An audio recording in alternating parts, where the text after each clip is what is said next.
नमस्कार। इस एक्सप्लेनर में सीधे विषय पर आते हैं। आज का टॉपिक सिर्फ कानून पढ़ने के बारे में नहीं है। जूरिस्प्रूडेंस किसी भी सभ्य समाज यानी सिविल सोसाइटी का अल्टीमेट आर्किटेक्चरल ब्लूप्रिंट है। ये एक ऐसी रिगरस इंटेलेक्चुअल जर्नी है जहां कानून के अस्तित्व और उसके मूल सिद्धांतों को पूरी गहराई से समझा जाएगा। आज के इस मास्टर क्लास में इन 5 फंडामेंटल पिलर्स को सिस्टमैटिकली कवर किया जाएगा। पहला, फाउंडेशंस ऑफ लीगल थ्योरी। दूसरा, द सोर्सेज ऑफ लॉ। तीसरा, पर्सन्स, राइट्स और ड्यूटीज। चौथा, ऑब्लिगेशंस और लीगल लायबिलिटी। और आखिरी, ओनरशिप, पोजेशन और जस्टिस। चलिए शुरू करते हैं। तो सबसे पहले बात करते हैं यूनिट 1 की, फाउंडेशंस ऑफ लीगल थियरी यानी कानून का थियोरेटिकल बेडरॉक।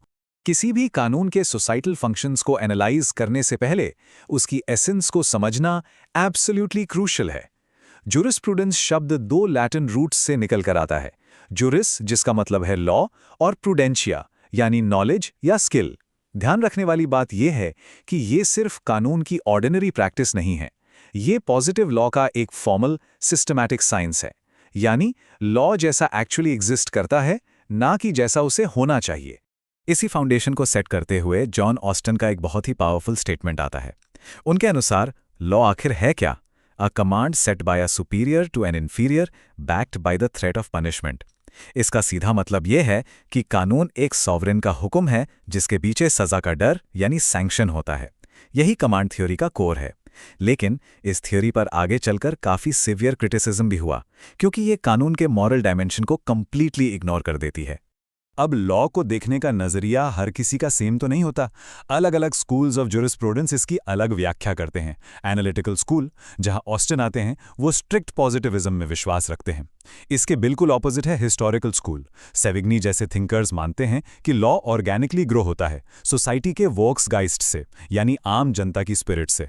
वहीं फिलोसॉफिकल स्कूल मोरालिटी पर फोकस करता है। सोशियोलॉजिकल स्कूल कानून को सोशल इंजीनियरिंग का एक टूल मानता है। और रियलिस्ट स्कूल पूरी तरह से इस बात पर बेस्ड है कि एक्चुअल में कोर्ट्स का एक्सपीरियंस क्या है और वहां क्या फैसले होते हैं। इस सब में लॉन फुलर का कंट्रीब्यूशन बहुत अहम है। उन्होंने इनर मोरालिटी ऑफ लॉ के लिए 8 स्पेसिफिक क्राइटेरिया दिए हैं। जनरलिटी, प्रोमलगेशन, नॉन रेट्रोएक्टिविटी से लेकर क्लैरिटी और कॉन्स्टेंसी तक।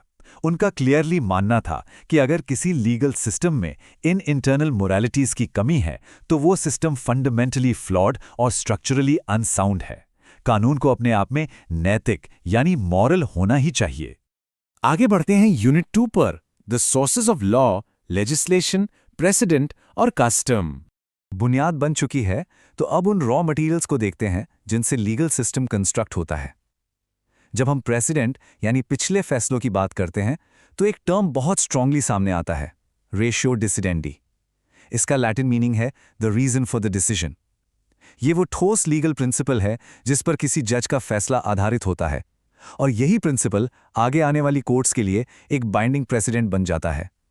ये ओबिटर डिक्टा से बिल्कुल अलग है, जो कि सिर्फ जज की पासिंग ऑब्जर्वेशंस होती हैं और उनकी ऐसी कोई बाइंडिंग वैल्यू नहीं होती। अब कस्टम यानी प्रथा की बात करें, जो कि कानून का सबसे पुराना सोर्स है। लेकिन कोई भी रैंडम प्रथा उठकर कानून नहीं बन सकती। एक वैलिड लीगल कस्टम बनने के लिए कुछ स्ट्रिक्ट रिक्विजिट्स का पूरा होना अनिवार्य है। सबसे मेन है एंटिक्विटी, यानी वो टाइम इममेमोरियल से बिना टूटे लगातार चली आ रही हो। इसके अलावा सर्टेनिटी, कंसिस्टेंसी और रीजनेबलनेस जैसे क्राइटेरिया भी स्ट्रिक्टली मीट होने चाहिए। और इसी कॉन्टेक्स्ट में भारत का सबसे हिस्टोरिक लैंडमार्क केस ध्यान में आता है, Kesavananda Bharati versus state of Kerala. यही वो केस है जिसने द बेसिक स्ट्रक्चर डॉक्ट्रिन को जन्म दिया। इस फैसले ने पूरे गर्व के साथ एस्टैब्लिश किया कि हमारे देश में पार्लियामेंट के पास कानून बदलने की ताकत जरूर है, लेकिन द कॉन्स्टिट्यूशन यानी संविधान खुद अल्टीमेट सॉवरेन पावर है। पार्लियामेंट संविधान के बेसिक स्ट्रक्चर को कभी ऑल्टर नहीं कर सकती। अब आते हैं यूनिट 3 पर, पर्सन्स, राइट्स और duties, the actors with in the system. इस सिस्टम के अंदर राइट्स और ड्यूटीज एग्जैक्टली किसके पास हैं, ये जानना बुनियादी है। इंटरेस्टिंगली, कानून का दायरा सिर्फ नेचुरल ह्यूमन बींग्स तक लिमिटेड नहीं है। एक लीगल या जुरिस्टिक पर्सन वो नॉन ह्यूमन एंटिटी होती है जिसे लॉ एक डिस्टिंक्ट लीगल पर्सनैलिटी देता है। इसका ह्यूमन एग्जिस्टेंस से कोई लेना देना नहीं है। यानी कॉरपोरेशंस, यूनिवर्सिटीज और यहां तक कि पवित्र नदियों को भी लीगली एक पर्सन माना जा सकता है। इस बुनियादी कॉन्सेप्ट को एक फेमस ड्रामा के थ्रू समझा जा सकता है, सैलमन वर्सेस सैलमन एंड को लिमिटेड। मिस्टर सैलमन ने अपना बिजनेस एक कंपनी को बेच दिया। जब आगे चलकर डिस्प्यूट हुआ तो सवाल उठा कि क्या मिस्टर सैलमन और उनकी कंपनी एक ही हैं? हाउस ऑफ लॉर्ड्स ने यहां कॉर्पोरेट पर्सनैलिटी का स्ट्रिक्ट रूल लगाया और क्लियर किया कि अनसिक्योर्ड क्रेडिटर्स अपना पैसा निकलवाने के लिए मिस्टर सैलमन को पर्सनली लायबल नहीं ठहरा सकते। यहां हमेशा के लिए कॉर्पोरेट वेल एस्टैब्लिश हुई, एक ऐसी दीवार जिसने कंपनी को उसके शेयरहोल्डर्स से ऑफिशियली अलग कर दिया। वहीं होफेल्ड के एनालिसिस को अगर देखा जाए तो राइट्स को दो शार्प कैटेगरीज में डिवाइड किया गया है। एक तरफ है एब्सोल्यूट राइट्स या राइट्स इन रेम। ये पूरी दुनिया के खिलाफ होते हैं, जैसे किसी प्रॉपर्टी पर आपका ओनरशिप। दूसरी तरफ है रिलेटिव राइट्स या राइट्स इन पर्सनम। ये वो अधिकार हैं जो किसी स्पेसिफिक कॉन्ट्रैक्ट से पैदा होते हैं और कुछ स्पेसिफिक लोगों पर ही ड्यूटी इंपोज करते हैं। यूनिट 4 ऑब्लिगेशंस और लीगल लायबिलिटी, यानी सोसाइटी के टकराव। जब समझ होगा तो टकराव या फ्रिक्शंस तो होंगे ही, और यही एंट्री होती है लीगल लायबिलिटी की। इसमें सबसे पावरफुल कॉन्सेप्ट है स्ट्रिक्ट लायबिलिटी। ये एक ऐसी स्थिति है जहां इंटेंशन या गलती पूरी तरह से इररेलेवेंट हो जाती है। इसमें किसी मेंस रिया या मिलिशियस इंटेंट की जरूरत होती ही नहीं है। किसी एक्ट का इनहेरेंट नेचर ही अगर इतना रिस्की है तो बिना किसी प्रूफ ऑफ फॉल्ट के स्ट्रिक्ट लायबिलिटी का भारी नियम लागू हो जाता है। इन दो मॉन्यूमेंटल केसेस को आमने सामने रखते हैं।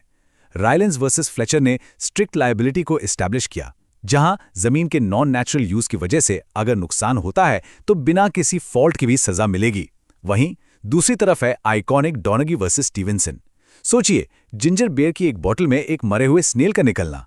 इस एक अजीब इंसिडेंट ने ड्यूटी ऑफ केयर के ब्रीच को एस्टैब्लिश किया और miraculously modern law of negligence को जन्म दिया। और अब आते हैं फाइनल एक्ट पर। यूनिट 5 ओनरशिप, पोजेशन और justice, the ultimate prizes. Legal machinery के अल्टीमेट प्राइजेस प्रॉपर्टी और जस्टिस ही तो हैं। ओनरशिप और पोजेशन के बीच का अंतर बिल्कुल क्रिस्टल क्लियर है। ओनरशिप एक एब्सोल्यूट राइट है। इसमें उस चीज को यूज करने, ट्रांसफर करने और दूसरों को उससे दूर रखने का पूरा हक शामिल होता है।